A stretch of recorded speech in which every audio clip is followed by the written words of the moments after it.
పుష్ప 2 విషాద ఛాయలు ఇంకా అల్లు అర్జున్ వెంటాడుతూనే ఉన్నాయి. ఎస్, చికటపల్లి పోలీసులు పుష్ప 2 వివాదానికి సంబంధించి గత ఏడాది 2024 డిసెంబర్ 4న జరిగినటువంటి ఒక విషాదకర ఘటన గురించి మనం అందరికీ తెలిసిందే. సో సంధ్య థియేటర్ ఆర్టీసీ క్రాస్ రోడ్ వద్ద ఒక పెద్ద తోపులాట జరిగింది. సో ఈ క్రమంలో బన్నీ రాకతోనే ఈ యొక్క తోపులాట జరిగింది అనేటువంటి ఒక ప్రధానమైనటువంటి అభియోగాన్ని ఆయన ఇప్పటికీ కూడా నెత్తిన మీద మోసుకుంటూ పరిస్తున్నాడు. సో ఈ క్రమంలో 23 మంది మీద ఛార్జ్ షీట్ అయితే ఫైల్ చేశారు చికటపల్లి పోలీసులు. సో ఇందులో A1గా సంధ్య థియేటర్కి సంబంధించినటువంటి యాజమాన్యాన్ని A1గా పెడితే ఇప్పుడు A11గా అదే కేసుకు సంబంధించి అంటే 23 మంది పైన ఛార్జ్ షీట్ ఫైల్ చేసినటువంటి సందర్భం. సో A11గా పుష్ప 2 హీరో అల్లు అర్జున్ అలియాస్ బన్నీ అతని పేరు కూడా చేర్చడం కూడా జరిగింది. అంటే దాదాపుగా 1 ఇయర్ అయింది ఆ ట్రాజడీ, ఆ యొక్క ఇన్సిడెంట్ జరిగి 2024 డిసెంబర్ 4న బెనిఫిట్ షోకి అక్కడికి వచ్చి చూడాలి అనుకునేటువంటి అల్లు అర్జున్ అత్యుత్సాహానికి నిజంగా అక్కడ పెద్ద తోపులాట జరిగింది. ఆ తోపులాటలో ఒక మహిళ సైతం మరణించింది. ఆ మహిళతో పాటు ఉన్నటువంటి తన కుమారుడు కూడా నేటికి ఇప్పటికీ ప్రాణాలతో కొట్టుమిట్టాడుతున్నాడు. అతనికి ట్రీట్మెంట్ కూడా కొనసాగుతోంది.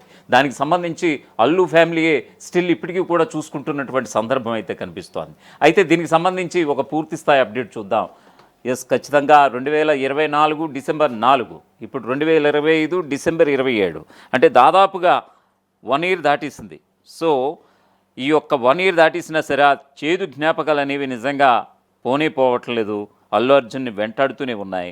ఎస్, ఖచ్చితంగా దీనికి సంబంధించి హీరో అల్లు అర్జున్కు బిగ్ షాక్ తగిలింది. పుష్ప 2 సినిమా తొక్కిసలాటపై తాజాగా చికటపల్లి పోలీసులు ఛార్జ్ షీట్ ఫైల్ చేశారు. ఆ ఛార్జ్ షీట్లో అల్లు అర్జున్ను A1గా పేర్కొన్నారు. ఇక సంధ్య థియేటర్ మేనేజ్మెంట్ను A1గా చేర్చారు. ఈ కేసులో మొత్తం 23 మందిపై ఛార్జ్ షీట్ నమోదు చేశారు.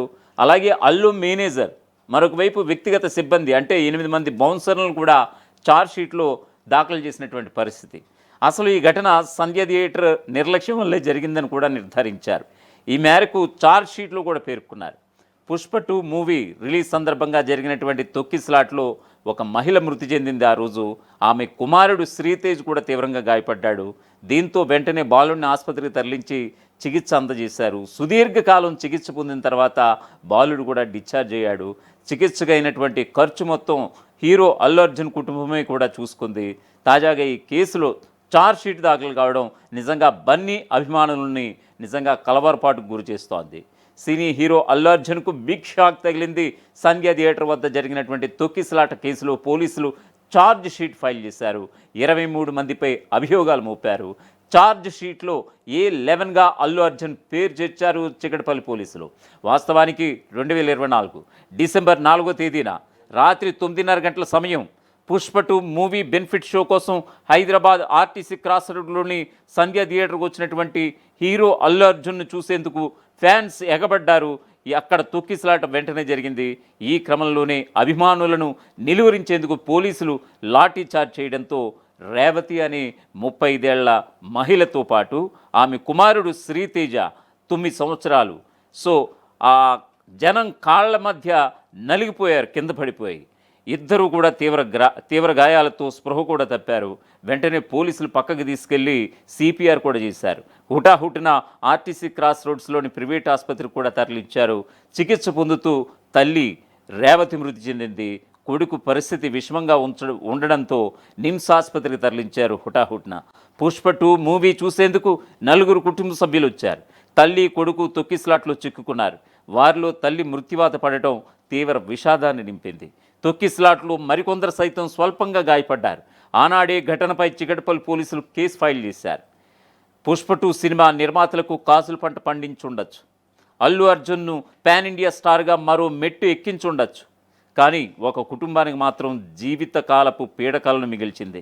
2 తెలుగు రాష్ట్రాలను తీవ్రంగా కలవరపెట్టినటువంటి ఆర్టీసీ క్రాస్ రోడ్లోని సంధ్య థియేటర్ దుర్ఘటన జరిగి మొన్న డిసెంబర్ 4కి ఏడాదవుతోంది.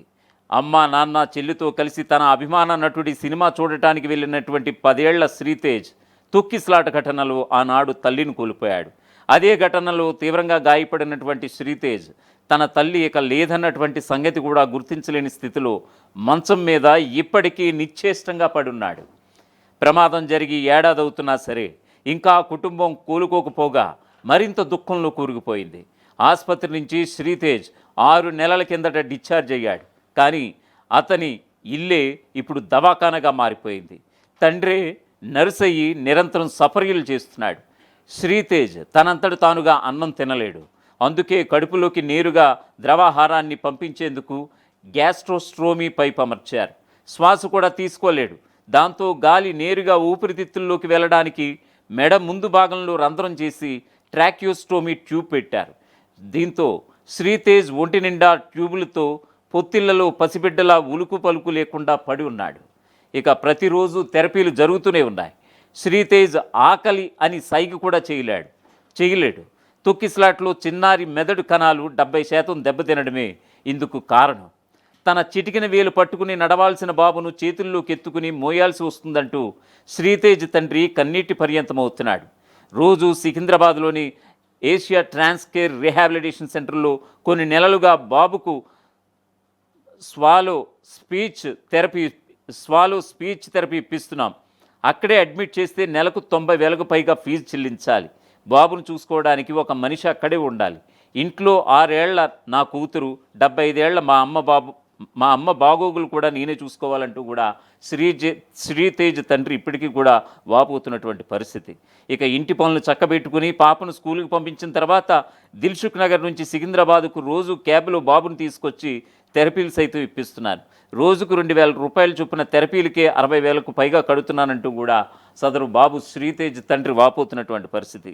ఇక ఇంటి దగ్గర కూడా కాళ్ళు చేతులు కదలికలకు ఫిజియోథెరపీ చేయిస్తున్నాం. అది కూడా 30,000 వరకు అవుతోంది నెలకి. ఇలా ప్రతి నెల కేవలం థెరపీలకే తక్కువ 90,000 కడుతున్నాను. కనీసంగా 2 నుంచి 3 ఏళ్లు నిరంతరం థెరపీలు ఇప్పిస్తే బాబు కూలుకోవచ్చునని డాక్టర్లు చెప్పుకొచ్చారంటూ కూడా శ్రీతేజ్ తండ్రి భాస్కర్ చెప్పుకొస్తున్నాడు. మరొక వైపు కొడుకు కోసం ఉద్యోగాన్ని సైతం వదిలేశాడు శ్రీతేజ్ తండ్రి. శ్రీతేజ్కు ప్రతి 3 గంటలకు ఒకసారి గ్యాస్ట్రోస్ట్రోమీ ట్యూబ్ ద్వారా ద్రవాహారం అందిస్తూ ఉండాలి. ప్రతి 2 గంటలకు ఒకసారి మెడ దగ్గర అమర్చినటువంటి ట్రాక్యూస్టోమీ పైపులోని తెమడ వంటి ద్రవాన్ని శుభ్రం చేయాలి. నిరంతరం డైపర్లు మారుస్తూ ఉండాలి. నిత్యం వేడి నీళ్లతో ఒళ్ళు తుడిచి దుస్తులు వేయాలి. ఇవన్నీ చేయాలంటే 2 మనుషుల పర్యవేక్షణ అవసరం. ఇదంతా చేయడానికి ఇంటి పట్టు నుండే శ్రీతేజ్ నాయనమ్మకు అసాధ్యం. ఇదివరకు బంగారం దుకాణంలో పనిచేసేవాడని, అదే నా కుటుంబానికి ఆదరం అంటున్నాడు శ్రీతేజ్ తండ్రి. ప్రమాదం తర్వాత మా జీవితం తలకిందులైపోయింది. బాబును చూసుకోవడానికి ఇంటి పట్టునే ఉంటున్నాను. మరో పక్క మా అమ్మాయిని కూడా సముదాయించాలి. ఇప్పటికీ ఒక్కరోజు అర్ధరాత్రి నిద్రలేచి అమ్మా అని పాప ఏడుస్తూ ఉంటుందని చెబుతూ ఈ యొక్క శ్రీతేజ్ తండ్రి భాస్కర్ కన్నీటి పర్యంతమవుతున్నాడు. అసలైన తొలి వెలుగు. ఫాలో వాట్సాప్ @తొలి వెలుగు అఫీషియల్.